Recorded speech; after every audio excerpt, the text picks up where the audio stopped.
¿Cuán rigurosos estamos siendo al momento de cumplir con las medidas sanitarias? Ya hablaba un estudio internacional que no nos lavábamos las manos, que no se respetaba el distanciamiento social. Y hay otro hecho por universidades de nuestro país, al igual que el Colegio Médico, que dice que, por ejemplo, el 15% de los contagiados igual sale a trabajar. Y además también en muchos casos, en un 5%, se utiliza el transporte público. Vamos a profundizar en el tema. Ivonne Bastías nos va a contar de datos bien importantes de analizar, Ivonne. Así es, Vivi, muy buenas tardes. Tú lo estabas adelantando porque son cifras realmente preocupantes. Ya, por ejemplo, la región metropolitana se ha mantenido por más de 12 días con cuarentena total, que son medidas estrictas para precisamente bajar la tasa de contagio y así también impedir que la gente salga a las calles y hacer posibles contagios en un futuro. A pesar de esas medidas, las tasas de contagio han seguido aumentando y es por eso que el Colegio Médico, junto con la Universidad de Chile y otras universidades de nuestro país, establecieron una encuesta de la conducta respecto a cómo hemos estado nosotros como ciudadanos comportándonos respecto a esta pandemia. Y respecto a esos datos, con más de 3.000 preguntas y en más de 300 comunas de nuestro país, arrojaron datos bastante preocupantes. Uno de ellos es que el 15% de las personas que están contagiadas actualmente, es decir, que tienen un diagnóstico, tienen el examen positivo, al menos una vez a la semana salen a trabajar. También otro dato importante es que el 24% de las personas que salen, también que salen a trabajar una vez a la semana, tienen al menos una sospecha clínica. También un 43% de aquellas personas que presentan síntomas, y esto también es lo más preocupante, también salen a trabajar una vez a la semana. Y ahí es donde está, por ejemplo, la preocupación. Muchas veces nosotros hemos hablado de los supercontagiantes, de estas personas que no tienen síntomas, pero aún salen a la calle, aún, por ejemplo, van a visitar a familiares y no se dan cuenta que ellos son un brote de contagio bastante importante, sobre todo en la etapa en que estamos como país enfrentando esta pandemia. Uno de los datos preocupantes también que arrojó esta encuesta, un análisis, es que hay mucha diferencia entre los sectores sociales de cómo están enfrentando esta pandemia y precisamente es la necesidad de trabajo, la necesidad de empleo. Durante estos últimos meses hemos visto cómo el empleo se ha ido afectando y durante la mañana estuvimos hablando con algunas personas, sobre todo aquellos trabajadores ambulantes, que nos decían que no es que ellos no hagan caso a las normas, sino que más bien es algo por necesidad. Ellos tienen que salir a las calles, a veces son el único sustento que tienen en su familia y por lo tanto, me decía, muchas veces estamos con miedo, toman todas sus medidas, todos los resguardos para evitar el contagio, pero aún así salen a la calle a trabajar. Estuvimos hablando con ellos, que son un poco la cara visible tras este estudio que realizó el Colegio Médico y universidades chilenas. Escuchemos lo que nos mencionaban.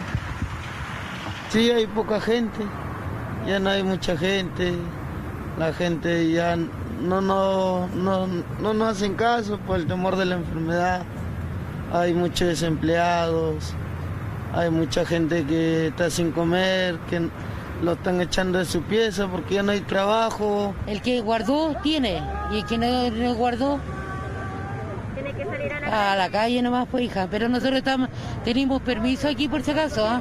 Tenemos patente. Pero aún así me imagino que el miedo está. No, el miedo no, al menos yo no tengo miedo. Yo vivo sola, tengo patente, tampoco puedo trabajar con mi patente, tengo que tirarme así nomás. Mi patente está en la Alameda. Tengo que ponerme a donde caiga nomás. Dios me cuida, hija. Siempre me ha cuidado. Claro, y estábamos escuchando un poco que son la cara tras estos casos, estas cifras que arrojó este estudio hecho por el Colegio Médico, con quienes también tuvimos la oportunidad de hablar y ellos mencionaban que hay bastantes recomendaciones que se pueden hacer a raíz de la recolección de estos datos. Una de ellas es, por ejemplo, ir mejorando el testeo de los casos confirmados. Nos mencionaban que, por ejemplo, el promedio en que una persona comienza a sentir los síntomas hasta que es diagnosticada es aproximadamente 8 o 7 días. Por lo tanto, durante todos esos días las personas siguen trabajando, siguen haciendo sus actividades normales. De hecho, un 33% de las personas que ya tienen síntomas, de acuerdo al estudio, sigue con sus conductas habituales, sigue haciendo su rutina, no sigue, por ejemplo, no está haciendo una cuarentena preventiva, sino todo lo contrario está siguiendo con su rutina. Ahí entonces las recomendaciones de ellos es hacer un testeo, un control más específico de estas personas que son contagiadas. Asimismo, entregar, por ejemplo, ayuda social que sea mucho más certera y más rápida para aquellas personas que, por ejemplo, no pueden hacer una cuarentena en sus casas, que están en situaciones de hacinamiento, por ejemplo, y necesitan ayuda social, por ejemplo, trasladándose a las residencias sanitarias. También otra recomendación que era apoyo económico, al menos o por lo menos más de 300.000 pesos, al menos para una familia de 4 miembros. Por lo tanto, eso también es una ayuda importante. Y otra ayuda importante también que nos mencionaba respecto a los resultados de esta encuesta es las diferencias sociales, como ya le estaba comentando hace algún ratito más. Las personas que tienen ISAPRE respecto a las personas que tienen FONASA están en un escenario completamente distinto a cómo enfrentar esta pandemia, ya sea porque no tienen acceso a licencias médicas o por la demora que hay en la entrega de los resultados de ser sospechosos de coronavirus.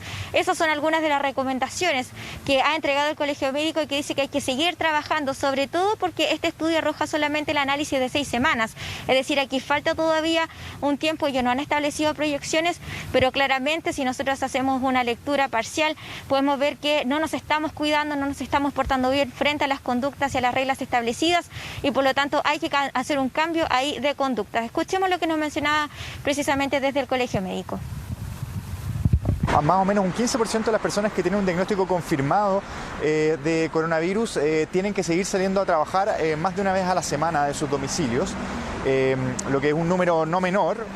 Otro número yo creo que también es relevante es que aproximadamente un 37% de las personas que tienen síntomas que podrían hacer sospechar que son un caso sospechoso de coronavirus siguen también saliendo a trabajar habitualmente, ¿no? Entonces yo creo que ahí queda muy claro que por una parte de que las personas que tienen una confirmación de coronavirus todavía no tienen condiciones como para poder no ir a trabajar, por ejemplo acceso a licencias médicas o a ingresos suficientes en el caso de trabajadores informales que dependen de su trabajo diario. Y por otra parte, probablemente la ciudadanía todavía no tiene la conciencia de que cualquier persona que tiene síntomas respiratorios, que tiene fiebre, son personas que tienen que quedarse en la casa, independiente si tienen un diagnóstico o no, porque con una probabilidad no menor pueden ya estar contagiados de coronavirus y si salen pueden estar contagiando a otros. Preocupantes cifras entonces que ha arrojado este estudio, como le estaba comentando, el 15% de las personas contagiadas al menos sale a trabajar una vez a la semana. Pero más allá de las cifras están también estas personas, están estas caras, estos rostros de personas que no solamente por porfiados, como nos mencionaban, sino que por una necesidad están saliendo a trabajar en la calle. Ahí es donde hay que focalizar la ayuda, sobre todo si pensamos en familias que están en situación de hacinamiento o en personas en que lamentablemente son el único sostén económico de sus familias y se ven obligados entonces incluso exponiendo sus vidas a salir a las calles y contagiarse de este virus que tiene a todo el país y al mundo preocupados. Ese es el gran problema de esta situación, lo que tú podías constatar ahí en las calles, personas que salen pero por ir a buscar alimentos para poder tener algún tipo de ingresos ante esta situación que sabemos además también que se puede extender por harto tiempo. Muchísimas gracias, Ivonne, que estés muy bien.